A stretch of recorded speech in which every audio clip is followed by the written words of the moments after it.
Bonjour, bonjour. Nous vous saluons dans le précieux nom de notre Rédempteur Jésus-Christ. Nous sommes très heureux encore ce dimanche de vous parvenir dans vos maisons, dans vos chambres et partout, par-ci, par-là.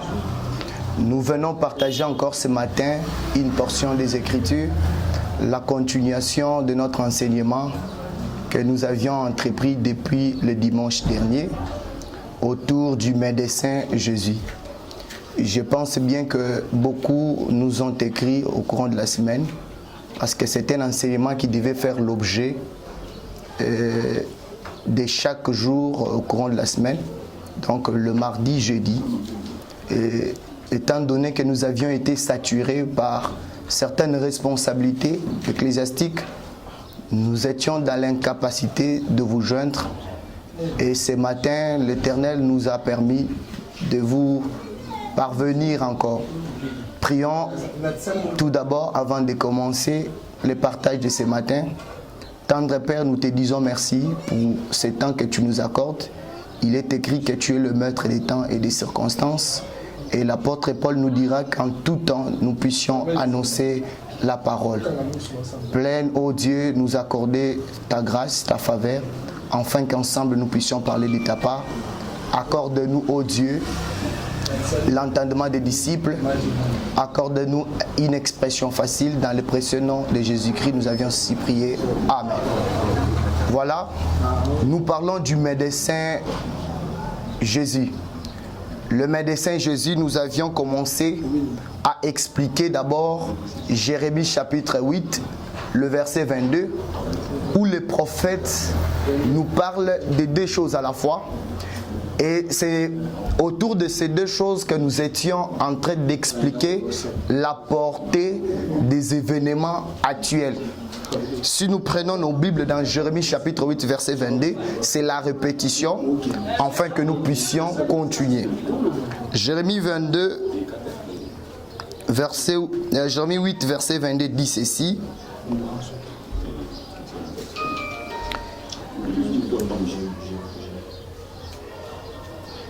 Nous lisons. Il n'y a-t-il point de boum en Galade?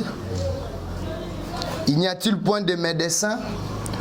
Pourquoi donc la guérison de la fille de mon peuple ne s'opère-t-elle point? Donc, il y avait deux questions que nous avions traitées le dimanche passé. C'était autour de boum et du médecin. Plus nous parlons du médecin, mais nous avions rencontré encore Galade. La question qui a été posée par le prophète, disant ceci: il n'y a-t-il point de boum en Galade? La compréhension textuelle nous pousse à voir que le boum étant d'abord un produit fabriqué, conçu, afin de pouvoir traiter des malades. C'est-à-dire, Israélite, lui, au moment où il se sent malade, ou tout en étant malade, il avait pour médicament que le boum. Et ce boum-là, Israël ne le prenait pas partout.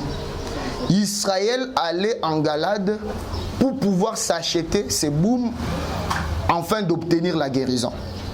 Et en lisant cette écriture, quand le prophète dit « il n'y a-t-il point de boum en Galade ?» ça veut dire qu'à un moment, quand vous arrivez en Galade, vous allez trouver le boum. Et quand vous arrivez en Galade et que vous ne trouvez pas de boum, c'est qu'il y a un problème de guérison.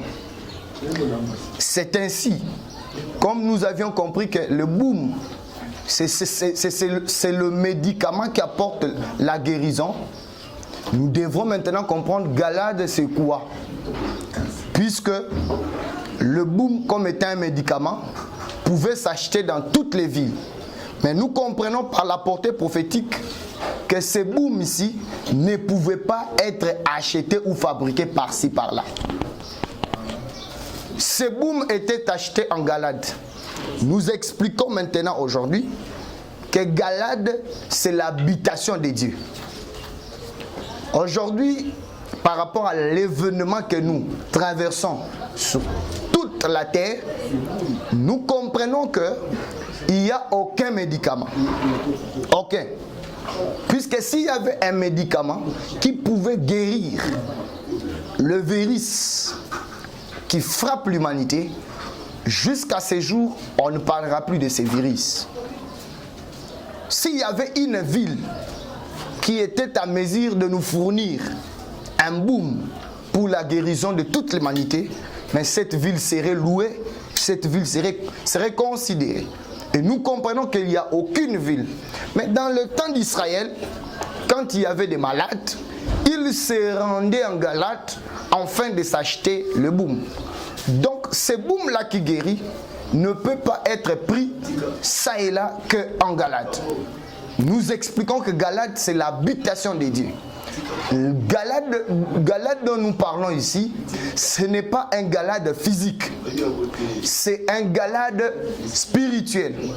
Tous les actes que Dieu a posés avec Israël, c'était des actes prophétiques qui devront s'accomplir ou qui devraient s'accomplir par un homme. Aujourd'hui, point n'est besoin de se rendre en Israël, point n'est besoin d'aller en Galate pour trouver les booms. Puisque Galate véritable aujourd'hui, c'est l'habitation des dieux. Or, l'habitation des dieux aujourd'hui, c'est dans les Écritures, c'est dans la parole des dieux. Si l'humanité ne va pas comprendre que Dieu nous interpelle pour que nous puissions retourner dans sa parole, où nous trouverons le boom, c'est-à-dire la guérison ou le médicament qui guérit, l'humanité tout entière continuera à persister dans des troubles, dans des pestes, dans des problèmes et voire même dans ces virus. Remarquez la portée de cette écriture. Quand on arrive en Galate, aussitôt arrivé, nous devons trouver ces médicaments, le boom.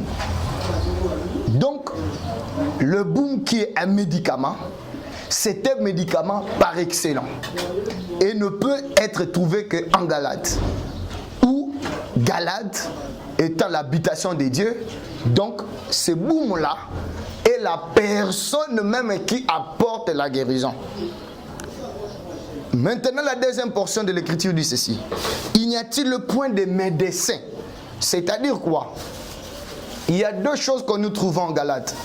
Nous arrivons en Galate, nous devons trouver le boom, le médicament qui apporte la guérison. Nous arrivons en Galate, nous devons trouver le médecin. C'est d'ailleurs ça le grand problème. Nous répétons tout en avançant tout ce que nous avions dit le dimanche passé. Le médecin en Galate, c'est comme dans la nature aujourd'hui. C'est le médecin qui atteste l'efficacité. C'est le médecin qui atteste la probabilité d'appliquer un médicament dans un malade. Ce n'est que le médecin, pas une autre personne. Donc, quand on arrive en Galate, nous sommes rassurés parce qu'on trouvera un boom, un médicament, lequel va nous guérir. Et nous allons trouver le médecin parce que c'est le médecin qui a compétence de nous prescrire un médicament qui corrobore avec la maladie dont nous sommes souffrants. Et donc, beaucoup de gens ont besoin de médecins aujourd'hui. Et beaucoup de pays ont besoin de médecins parce que le médecin, c'est celui qui a l'expertise. Posons-nous la question. Au Congo, aux ISA, parce que vous nous suivez de là, en Afrique du Sud, est-ce qu'il n'y a pas de médecins expérimentés, intelligents, qui ont l'expertise? Il n'y a pas de virologues qui peuvent nous apporter des médicaments aujourd'hui? Parce que nous sombrons encore dans le chaos, nous sombrons encore dans le trouble. Et personne ne sait à quel sens s'avouer, où nous devons nous confier pour trouver guérison. Donc nous comprenons que, comme nous avions dit tantôt, Galate c'est l'habitation des dieux. Quand on arrive en Galate, on doit trouver un médecin. C'est ce médecin-là qui a la compétence, l'expertise de nous fournir un médicament capable de nous guérir. La dernière question qui a été posée, pourquoi donc la guérison de la fille de mon peuple ne s'opère-t-elle pas? Posez-vous la question. Dans tous nos pays, nous avions des médecins, nous avions des gens qui ont de l'expérience, de docteurs. Mais pourquoi alors ils n'arrivent pas à nous apporter la solution à la guérison? Nous comprenons que ces choses sont spirituelles. Ces choses ne sont pas physiques. Parce que si elles étaient physiques, on aurait dit éteindre la propagation du virus. Nous comprenons que le Seigneur nous enseigne que nous devons retourner en Galate qui est son corps, qui est sa parole, pour qu'en lui, nous trouvons le médecin par excellence. Nous avions vu avec vous Job. Job 13, verset 4. Job ayant traversé des moments durs, difficiles, des maladies. Job a vécu aussi ces virus, des épidémies. Autour de lui, toute la famille voudrait ou voulait l'abandonner. Plusieurs l'incitaient à insulter son Dieu. Plusieurs le poussaient à abandonner son Dieu. J'aime une chose avec Job. Job avait dit ceci: je connais mon Rédempteur est vivant et il s'élèvera le dernier. Et plus tard, quand il était devant des gens qui s'imaginent de la fausseté, Job avait dit quelque chose. Qu'est-ce que Job avait dit? Parce qu'il avait l'espoir que son médecin s'élèvera comme le Rédempteur, mais le tout dernier, Job dira à tous ces gens qui imaginaient de fausseté que vous êtes des médecins des néants. Donc par conclusion, quand nous lisons Job 13, 4, tout médecin qui n'a pas compétence, qui n'a pas l'expertise de guérir les maladies, de libérer de la mort, c'est celui-là qui est un médecin de néant. Je vous dis une chose est vraie. Toi qui voulais échapper, toi qui ne voulais pas regarder, je vous annonce ceci.